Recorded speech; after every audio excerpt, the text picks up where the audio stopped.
Hello and good afternoon, everyone. My name is Gregory Holtz, and I'm the Diversity and Inclusion Liaison. And today's Diversity Speaks series is Creating Schools of Wellness. This session is being recorded for training and/or recording purposes. By participating in this session, you are consenting to the recording, retention, and use of this session. At any time, if you have a question or comment, please feel free to place it in the chat, and we will respond to you as soon as possible. If you would like to ask for your questions or comments verbally, please note by doing so, you are consenting to recording, retention, and use of your statements recorded as a part of the session. And because it's a recorded session, please place yourself on mute until the question and answer portion. If anyone needs captions for this presentation, there's a link in the chat. Dr. Harrison Bailey III has worked in the education sector for over past 29 years. During his leadership as the principal of Liberty High School, Dr. Bailey led Liberty to become a trend-setting trauma-informed school, opening one of the few school-based wellness centers in the state of Pennsylvania.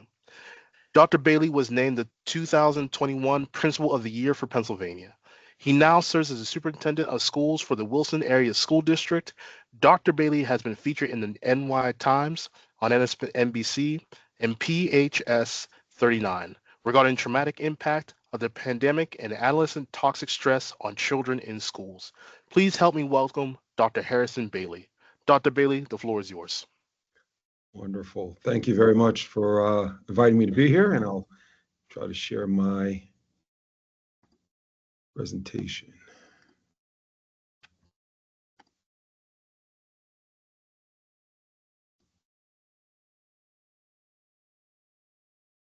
Okay. Can you see that? Yes. Okay, just want to confirm. So again, thank you very much for having me here today. I appreciate it. This is a passion of mine and a number of people that I've worked with over the years. And today we're going to focus in on educating in schools of wellness. I'm going to move through the slides. I'm not going to hit everything in there, but if anyone is viewing this and would like a copy of the slides, would like more information, please reach out. I'll have my contact information at the end as well. So here we go. So if we could imagine for a moment a 4-year-old boy living in New York City a number of years ago with his 3 sisters. He is 4, his sisters are between 4 and 10. And during that, during this time period, they lived with their mother in a 4th floor apartment. On this particular Saturday, there's a knock at the door. The mother goes to the door, opens it, and recognizes a family friend, male, who is agitated. That male forces his way into the apartment and seems to be aggressive. The mother steps between the male and her children and recognizes that he is attempting to go after them. She lures him out onto the terrace, which is adjacent to the apartment, and is now on the terrace with this man. The children are inside the apartment watching. During this commotion, the man begins to strike the woman. And at one point, while the children are watching, lifts the woman up and attempts to throw her from the 4th floor balcony. She is now, at this point, hanging off the side of the balcony and literally hanging over the alleyway beneath. He then begins to pound his fist on her hands over and over and over while the children watch and scream and yell. And shortly after, she falls from that terrace 4 flights to her death in the alleyway. Hello. Again, I am Harrison Bailey III, former principal of Liberty High School from 2012 to 2025 and current superintendent of the Wilson Area School District. Been in the position now since February and learning a lot.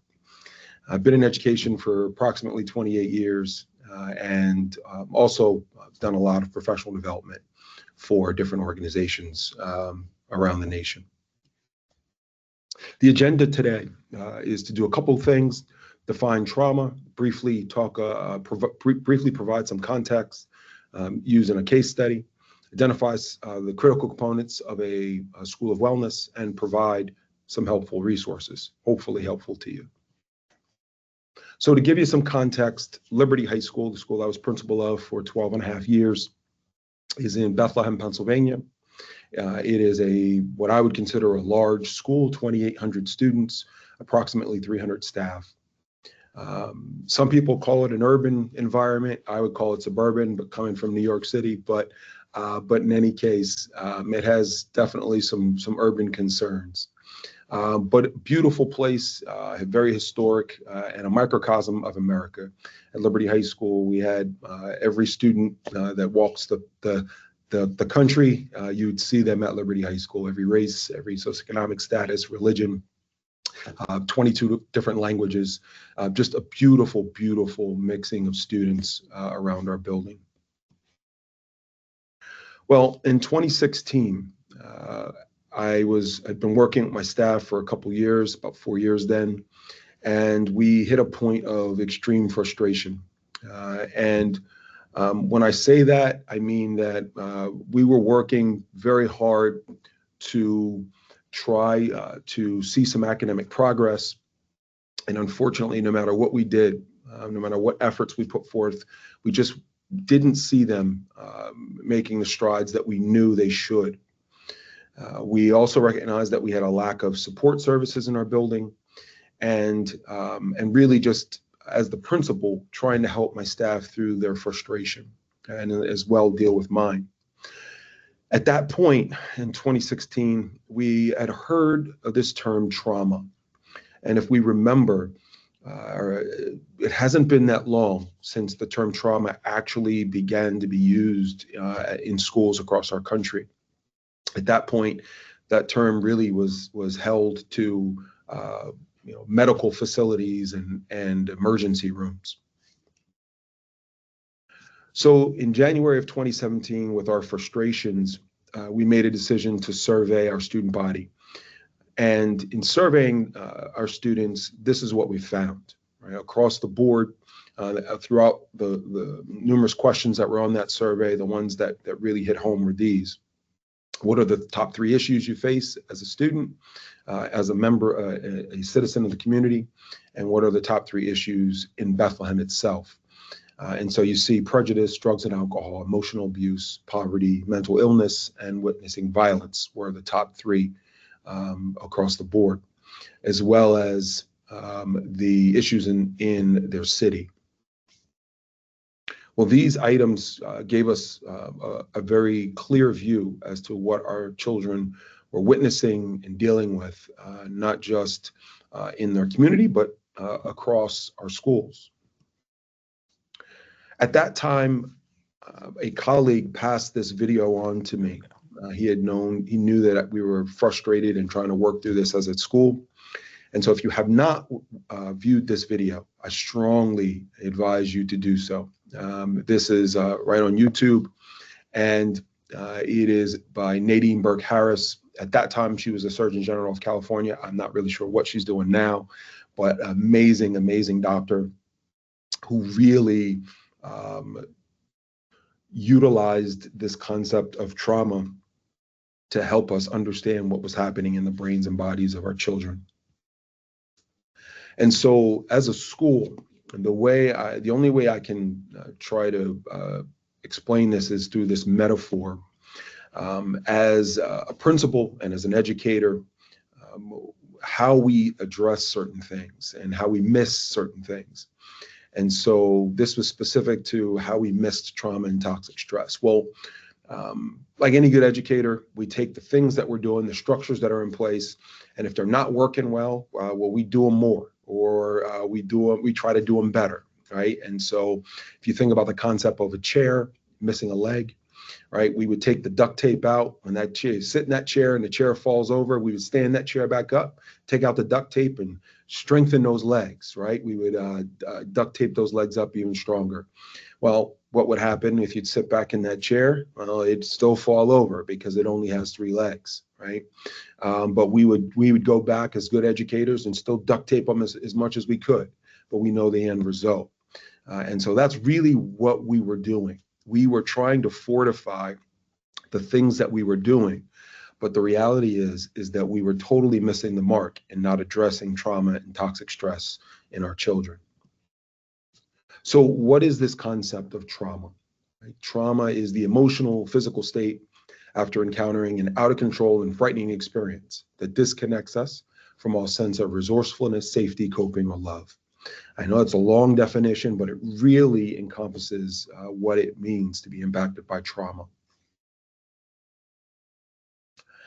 And to give a little more context and background, the way in which this works, well, many of us are familiar with kind of the 3 levels of our brain: reptilian, limbic, and neocortex. Well, people in general, but definitely children who are working in a brain impacted by trauma are very often dealing in the reptilian brain. And that is really the survival brain. That is the oldest part, and that is the most powerful part of our brain. The stress response system is the most powerful system in our body. It takes over every other system when we are trying to deal with or work through some type of significant trauma or stress. And that is where many of our children are in our schools who have been impacted by trauma.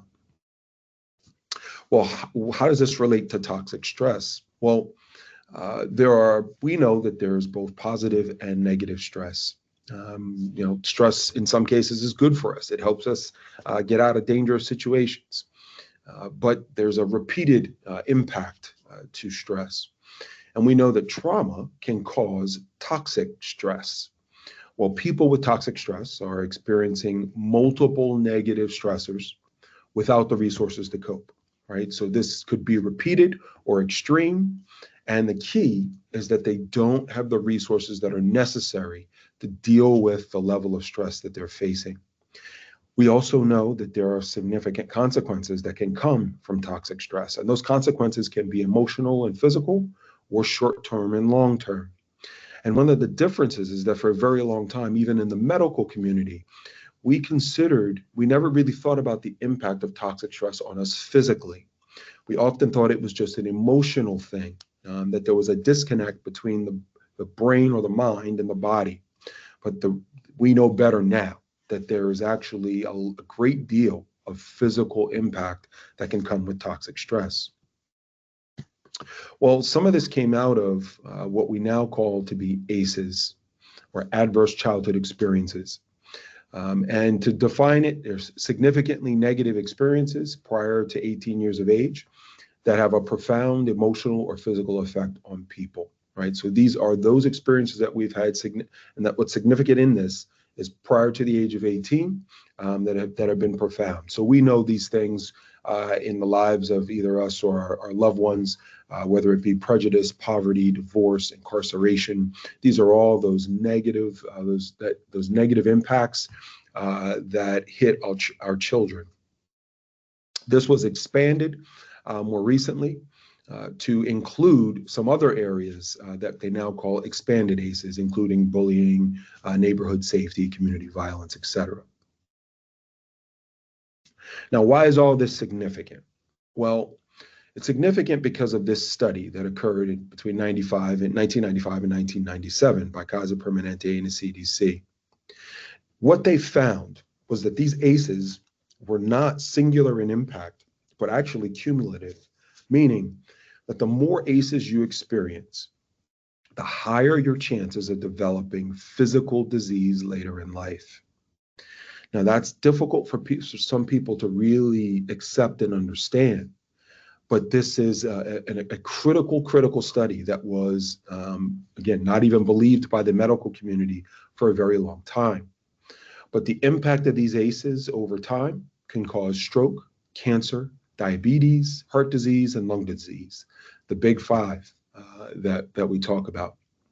And so what was significant is that this particular study was not just a case of bad behavior. It was done on the original study on 17,000, mostly white, mostly middle class, between working class and middle class individuals. And this is what the study revealed. And the study was repeated over and over and over after the decade after, and shown to be an accurate impact of ACEs. Now, I told you a brief story when this presentation began about a young boy, a 4-year-old. This individual was my father. And when I think about the life of my father, he had experienced the ACEs that are listed here, witnessed extreme violence as a young child, was in foster care, lived in poverty. His parents divorced. He was impacted by racial discrimination, physical, emotional neglect, and domestic violence. Well, by the end of his life, he had experienced heart disease, stroke, cancer, diabetes with a leg amputation, and polycythemia. Now, as a youngster, and even as a young adult, I had no clue that there was any connection between what he had experienced as a child and what he ultimately died from. And so it's important to know that the people in our lives can be and will be directly impacted by these ACEs if they have not received the support that's needed to improve their mental health. So let's talk a little bit about mental health and suicide for context. Specific to mental health, we know that 20% of students in schools struggle with a mental health disorder. That's 15 million youth who are in need of some type of mental health therapist. Unfortunately, we are in this country short at least 45,000 psychiatrists. And we also know that specific to suicide, there's over 5,000 secondary level students who attempt suicide every day. Specifically, 40 children, 10 and under, die by suicide each year. 8 realities of mental health in schools. We know that there's both structural and personal realities. First, that many students are in dire need of mental health services. Unfortunately, the vast majority of our schools lack the structure to deliver those support services, nor have the resources to do so. And that most educators really have no clue and are in need of professional development to understand the impact of trauma and help our students. We know that trauma-affected students have physiological barriers to learning. It's not just bad behavior. And that our job is to help students work through their trauma, not cure it. We know that we have to figure out how to lift their hope levels. And probably the most difficult thing as a principal and as a superintendent to teach staff who work with trauma-impacted kids is that the behavior that they're witnessing is not about you. It's about what that student has experienced. So what can educators do about trauma? Well, the first question is, what is the number one research-based intervention to support children fighting toxic stress? The number one research-based intervention. It is a relationship with one caring adult. We know this. Statistically, we know that a positive relationship with one caring adult can have more impact than anything else we can do on the large scale. So there is hope, and by creating those relationships, by spending time, as educators and as principals and superintendents, really emphasizing the strength of relationships and what they can do long term is absolutely critical. Well, back to Liberty High School. So at this point, we had learned that this trauma thing was so important and had such an impact on our students that we had to do something. And so we formed what we call a wellness committee. This committee included not just administrators, it included teachers, our nurses. It included at that point, we had one social worker in our school. And we also had, it included secretaries, a number of other individuals, a few students. We brought together as many people as we could to talk about wellness and specifically trauma. Well, that committee yielded what we called the 6 components of a school of wellness. Now, these were the things that we decided, no matter what, we were going to commit to. So first, we knew we had to commit to Maslow's hierarchy. Well, what does that mean for those that are not educators in the room? Well, Maslow's hierarchy basically is that there are building blocks to reaching the true learning for a student, and that in order to hit that self-actualization, all of those building blocks need to be in place beneath it, if you think about it as a pyramid. And so the bottom of those blocks are the most significant needs, right? Food, shelter, right? Up through safety and belonging and those. And so we were committed to addressing where those holes were for our students. Second, we were committed to mindfulness and self-care. We made a decision that every single student in our building was going to receive mindfulness. We knew that mindfulness was a way to help our students deal with some of the stresses that they were going through, and also a way to focus and try to frame out some of the noise that was happening in their lives. And so every single freshman at Liberty High School receives mindfulness training during the first semester of their freshman year, as well as teaching our staff to take care of themselves. And I'll talk a little bit about that a little later. So self-care was critical in that 6 component process. Third, community and cultural connectedness. We knew that many of our teachers and staff didn't necessarily grow up in all the same neighborhoods as many of our students. And so we needed to make sure they understood who our students were, who we served. So we threw many of our teachers and onto buses, took them to different points around our communities. Bethlehem's a very large community. Dropped them off and went to different businesses and different neighborhoods.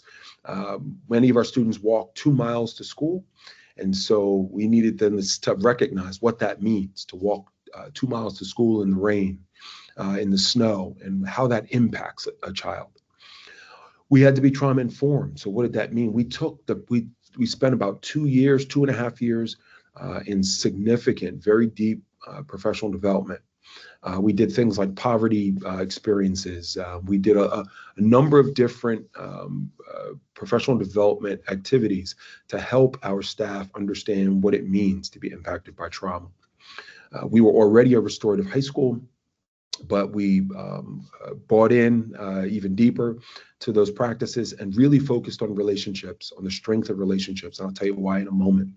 And then finally looked at our academic content and wanted to make sure that it was relevant to the lives of our students. So we really used that process to assess, yes, was our instruction rigorous, but was it relevant to what our children are facing and are going to face?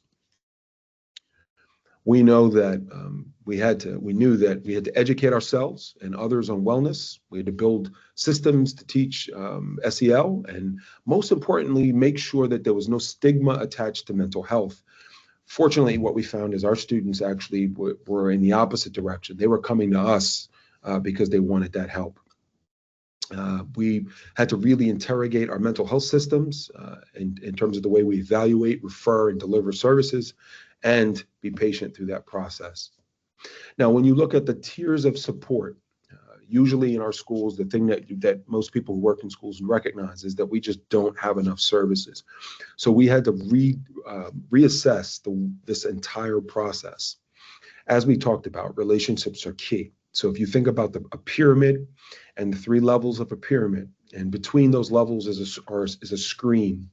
And so what we wanted to do is make sure that we could catch as many kids as possible on that bottom level, so that was less kids that were flooding the system in the services that we did have.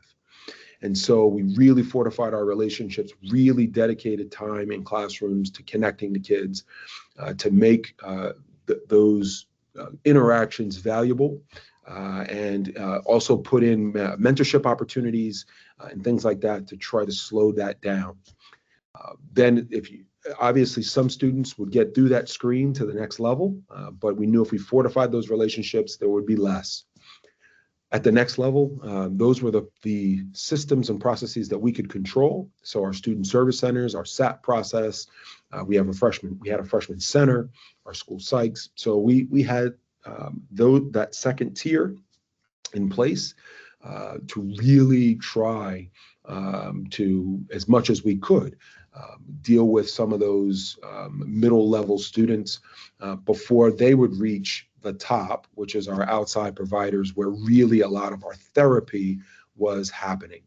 And so if we redesign that system, we could stand a better chance of our students receiving the help that they needed in a timely way.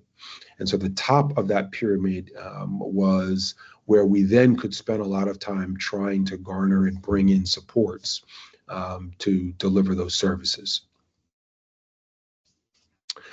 We committed at this point, and this was really right before the pandemic, thankfully, we made a decision to develop a wellness center. Prior to this, we had what I would call a wellness office. As I mentioned, we had one social worker, we had one community and schools worker for 2,800 students. Wasn't anywhere near what would be impactful and helpful for our student body. And so I went to bat in literally on a daily basis, calling my superintendent and being very, very public about the need for more therapeutic support in our school. And at that point, we, through the support of our superintendent and our school board, started to invest more in this process. Now, we were really the first school. There are 22 schools in Bethlehem. And so we were the first school to kind of start this process and really go after services for our kids in individual and group therapy. We were able to, so again, this was prior to the pandemic. By the end of the pandemic, when we came back to school, our wellness center was up and running.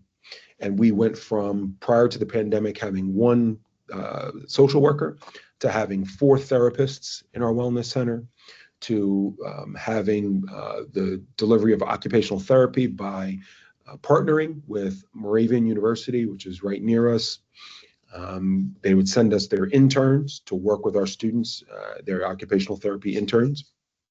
We were able to deliver many more groups for group therapy. We created a peace room, so we converted our in-school suspension room into a wellness center, and within that center there were offices and then a peace room.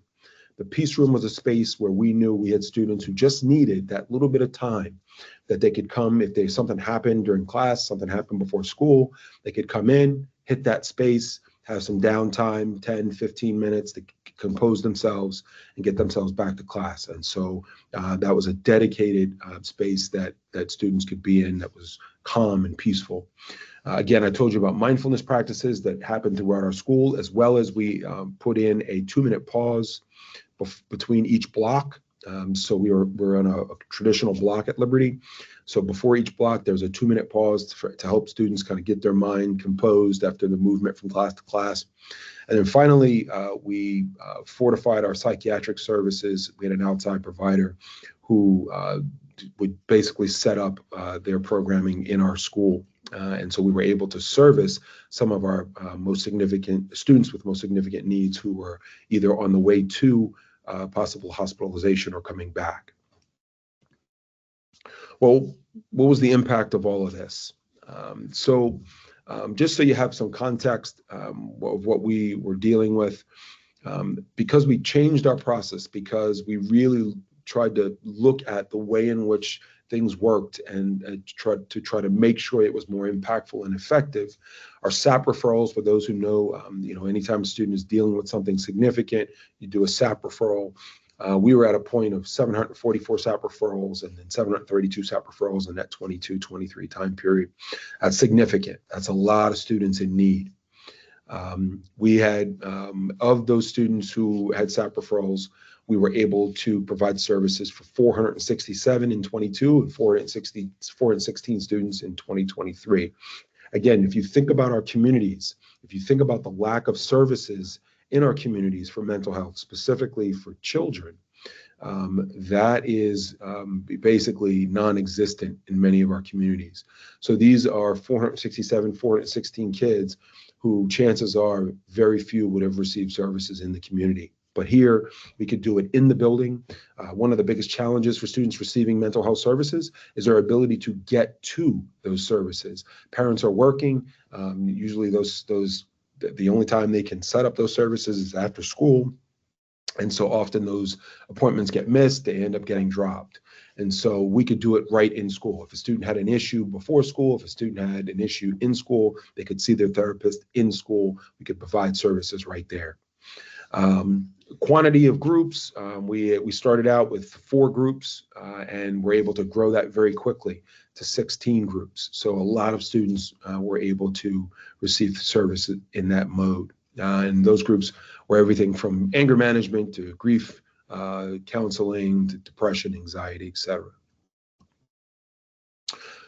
The impact of services. So we surveyed students over the past 2 years prior to me leaving.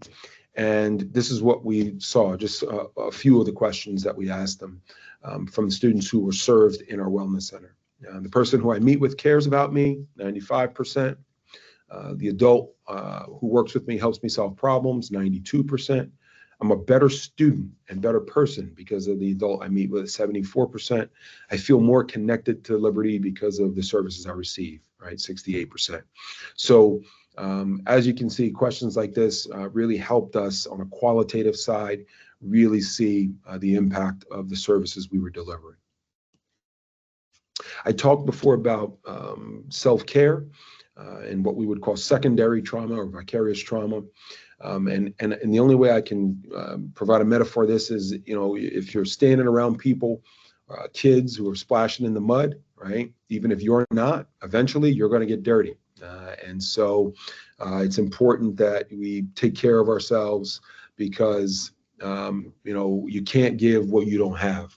And so these were some of the things we did for our teachers and our support staff, provided yoga in our schools. One of our PE teachers taught yoga, art mindfulness, some walking clubs.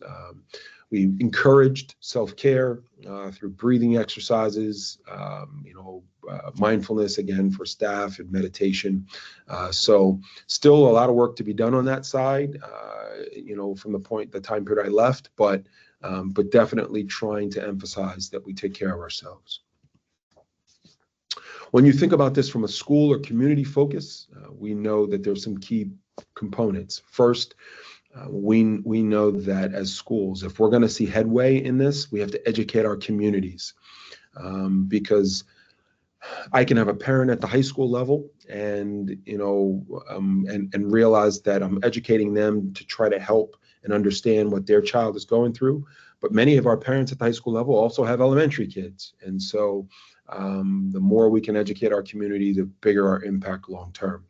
We need to partner with providers and organizations. As you heard, we partnered with a lot of our local colleges and organizations. We partnered with St. Luke's and a number of the hospitals. We also emphasize partnering with many of the mental health providers that are in your communities, whether it be in person or through the web. These are vital components to creating this school of wellness. Third, connect students with resources and caring adults, because ultimately, if they're not healthy, learning is not occurring. And as I mentioned, to eradicate the stigma of what it means to receive mental health services. Just as a note and kind of frame, trauma-informed people, right? Prioritize relationships. Relationships. They help people through their experience, not try to fix people, but recognize that as a trauma-informed person, I'm here to support you through it. See behavior as the result of personal experiences, right? And realize that how we interact with people who are impacted by trauma can either support or intensify that person, right? And the things that they're going through, the feelings that they may have, and how they react. There is no doubt that wellness is a must. When you look at our stats, 1 in 12 PA high school students attempted suicide in 2021. 1 in 12. As of 2021, there were 1,924 school shooting incidents in 1970. When you look at who the students are who are involved in terms of creating these unfortunate situations, the vast majority of them are dealing with some type of mental health situation. In 2021, there were 249 gun incidents. Next highest year was 219 with 119. So this is not something that's going away. 1 in 5 children in poverty have a mental, behavioral, or developmental disorder. And we know that age and poverty level affects the likelihood of a student receiving treatment. Not their willingness to do so, but their opportunity to do so. Just as a reminder, right? Please remember that you, no matter who you are, whether you work in a school, what position it is, what you do, you are the caring adult that can make the difference for a trauma-impacted child. Not the person over there, not them, not because they're trained. You, being a positive, caring adult, can really make the impact. I want to share some related resources with you. These are just a few of the many. You just Google trauma-related resources and you'll get a million. These are some of the ones that have been impactful for me. So resiliency, that's the story of the Casa Permanente study that I mentioned. There's a lot out there by, again, this is Nadine Burke-Harris, Dr. Adrane, Brene Brown obviously has a million things on it. Bruce Perry, the boy who was raised as a dog, he's one of the premier authorities on childhood trauma. And Pace's Connection, great website, as well as a lot of different articles on Edutopia and education-related resources. This is also one resource. This is just a quick poetry performance that I recommend. I normally show when I have an extended presentation, but really kind of brings home what it means to be a kid impacted by trauma and what they're experiencing on a daily basis, some just going to and from school every day. I know that that was a lot. I know it was quick. But again, I wanted to make sure there was time for questions. But if you need to reach out, you want resources, you want to connect with me, again, I do these presentations. I've done them all over the country at different conferences. It is a passion and something that we need to make sure that not just our communities, but even more importantly, our legislators know that we need more resources put towards this very critical topic. So, thank you. Thank you, Dr. Bailey. That was amazing. And so now we're going to move into our question and answer portion. There's a question submitted by Helen. I don't know if Helen wants to come off the mic and present her question, or I can read it for her. So this is what the question says. Oh, I was going to say you can go ahead. Thank you. I appreciate you. not a problem, not a problem. This model is being used at Liberty High School in Bethlehem. Is it transferable to other counties in PA? If so, how do I begin to have that access? Absolutely. So what we did in Bethlehem was it started at Liberty. We have a sister high school in the district. We then put this specific program in place. It's not really a program, it's an overall approach to mental health at our sister high school. Got that running. And so it's underway there as well. But the challenge is that you have to have, it's not an overnight thing, right? You have to bring people together. You have to take a model like this and say, okay, how do we apply this in our school? How do we put the time in to train people? How do we dedicate the resources towards it? And what are the partners in our area, whether they're in person or whether they're online, that we can garner to bring these services into our schools? And again, this is something that we did over a number of years. I mean, it started in 2016. It wasn't really fortified totally till maybe 2022. So I'd say yes. Is it replicable? Absolutely. Now, does it require commitment? Yes. Does it require a lot of education? Absolutely.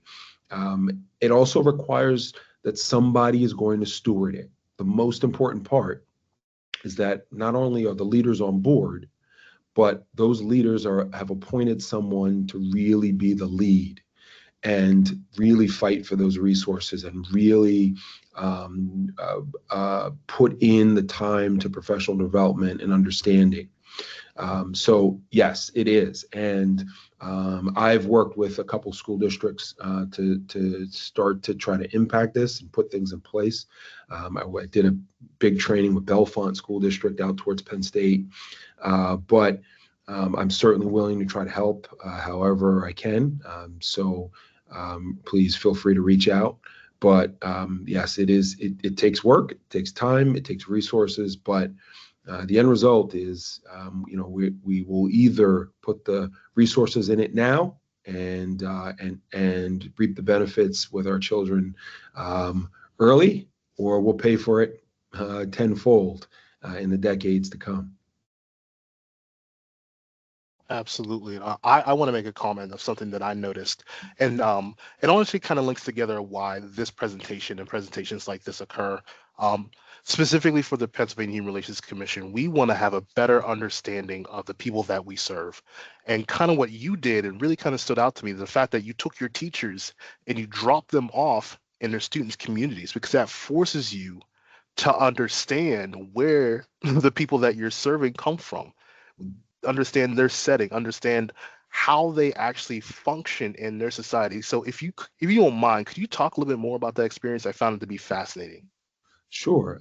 So I mean, it's difficult, right? When you are trying to change or alter the philosophical viewpoint of people, it requires either one of two things. Either those people have to be proximate to the issue, or they have to be willing to listen to the people that are.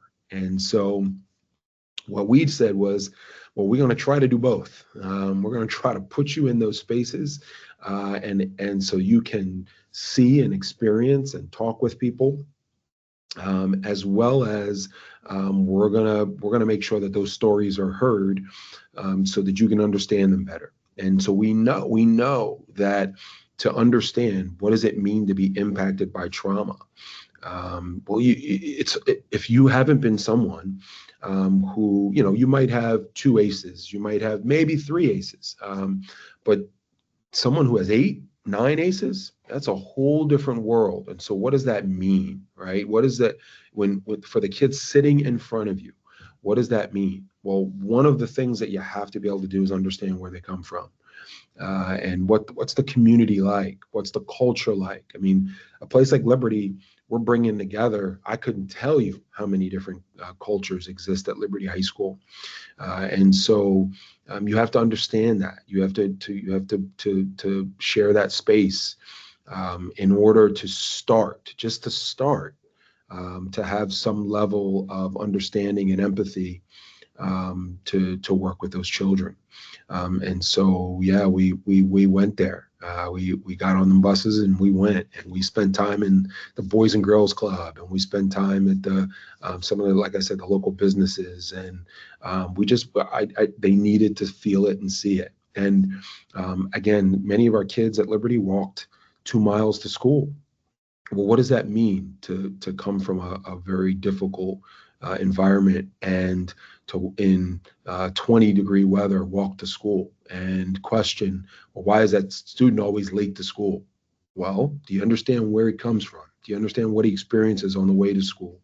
And so we needed our teachers to see that and feel that at a deeper level. And the impact was significant. I honestly imagine so. And it's just incredible that the dedication that you and your staff have to really serve the students is really, it brings me great joy to hear that. There's another question and a comment by Mila. This is absolutely amazing. Sounds too good to be true. So how did you accomplish it? Convince the naysayers who prefer traditional justice the stats were powerful enough, afford it by partnerships? Yeah, I mean, nothing is perfect. There is no panacea. I assure you of that, right? And it was an ongoing battle, and um, it helped that I was passionate about it as the building principal. It helped that my administrative team was passionate about it. It helped that as a staff, we hit a point of extreme frustration because we were trying all of these different things and nothing was working, right? So I think it was a kind of a perfect storm of that, as well as um, we worked with our administration, with our superintendent to say, hey, listen, this isn't getting better. We have to do something, right? And we're not going to teach our way out of this problem. We're not going to suspend our way out of this problem. It's just not going to happen. Now, does it mean that there's no, like disciplinary procedures are out the door? No, but it does mean that we have to understand what's behind a lot of it. And so it took a lot of education. Again, and at the point where we had spent 2.5 years of teaching our staff about it, did it mean that every one of my staff bought into it? No, it didn't. It was still an ongoing battle. But you hit, as Simon Sinek talks about, right? You hit a tipping point, and I think over time of talking about it and really bringing it home, we hit that point. One of the things we did with our staff that was significant was we had them take the ACEs survey anonymously, but I had my entire staff take it, and then we showed them the results of it. And what they saw was that we had, I think it was 3 or 4 staff members who were eights, right? Eights. I mean, the fact that they made it to the point they made it to professionally and are doing what they're doing was just wild. But what it did was it helped them recognize that this impacts them, right? This is not just about the kids they serve, but it's about them. It made them question, right? What are the ACEs that I experienced that are impacting me now physically, right? So we put them in a position to feel and absorb and process what this actually means on a personal level. I think that was helpful, right? I think it was, and I think having a committee that involved everyone was huge, right? I mean, like I said, we had secretaries on the committee, we had administrators, we had teachers, right? We had our nurse. So it was a buy-in from all the constituents in our school to say, you all have a part in this. Your opinions on this is all important. We all need to learn about it. So the inclusive approach to it, massive, massive impact, right? In terms of the partnerships, I mean, that was just literally going to these organizations and explaining what we're doing and why they need to be a part of it. I mean, so important. It took so much energy, but it was so impactful. Moravian, huge to show them, listen, you need a space. Your students are getting these degrees, but don't have the experience. They need internships. They need to do this work, right? Come do it at Liberty. Come spend time with our kids, right? While you're learning these concepts and apply them. And they were supervised, right? There was somebody who supervised that process, but it provided a space. It was good for them, good for us. So again, there's no panacea. There's no silver bullet. It is a lot of hard work in a lot of different facets to make it happen. Wonderful. There's one more question, and then there's a comment that I'll read to you afterwards. Oh, there's more comments rolling in, but this is amazing. So, as for the question from Margaret, did you consider students' food security within the big picture? Well, from Maslow's hierarchy, that's absolutely one of them. And it wasn't one that we could necessarily we within our district we had some we did the food bag initiative like many schools do. That kind of we had a food bank in our school and we did food bags for some of our students. I wouldn't tell you that we hit the number of students who were food insecure by any means, but certainly that was one of the considerations in Maslow's hierarchy. That's at the bottom, right? That's a foundation, food security. So that was one of the reasons that I was really fighting to get a pure social worker in our building, because I wanted to have somebody who could identify what are the resources in our community to give that information to our families, right? Often what happens is the social worker takes on all of these cases, these therapeutic cases, and really can't spend time focused on resources. The other critical factor, I need to tell you this, for those that want to try this, is our community and schools worker. She normally they operate with a caseload where they see X amount of students. What I did right from the start is I said, when we contracted with community and schools, I need the vast majority of this person's job to be what we call air traffic control. What that meant was she was the person between services, right, and those providers and our SAP teams, our guidance counselors. And so she would be at every SAP meeting and she would decide, she would be the one who would listen to everything that was happening. And she would determine, is this kid, on a scale of 1 to 10, is this kid a 2 or is this kid an 8? And that would determine the level of service the kid needed with the SAP team. But she was the linchpin, because otherwise, right, every counselor is going to think their kid is an 8, right? Because they have not calibrated to what are the level of services.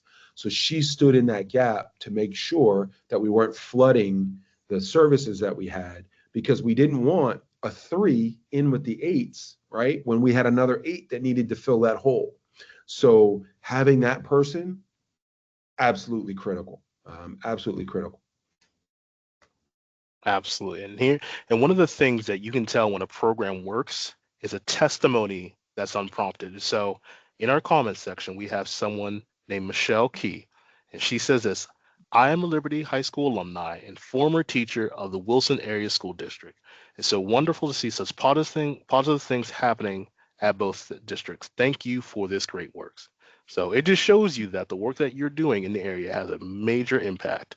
And so from all of us, we say thank you for the work that you're doing. It's really appreciative because it impacts not only your community, but the people that we deal with calling in, the people that have their latent trauma calling in and having us deal with their cases. So we say thank you for your presentation and your work. And so I'm going to ask and see if Chief of Staff Rojas is here to close us out, if she's able to come up and say a word on behalf of the Executive Director, Chad Dion Lasser.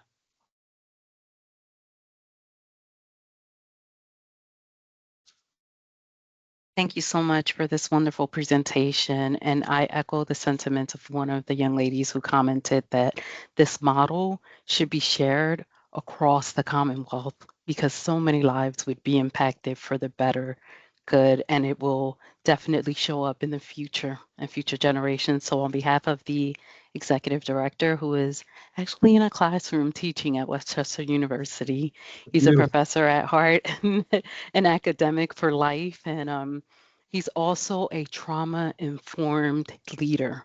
And I tell you, in this line of work that we do, it matters. It Absolutely. truly matters, not solely for the workforce, but for the people who seek us out. So thank you so much. And I do hope to see this being modeled in other school districts across the Commonwealth. So thank you so much for putting this together, Gregory Holtz, and all of you who were able to attend and take some of your valuable time to be with us today. Have a wonderful weekend and the rest of your day. Enjoy it, make it purposeful and meaningful. Thank you. Thank you so much, everyone. Have a great and wonderful day.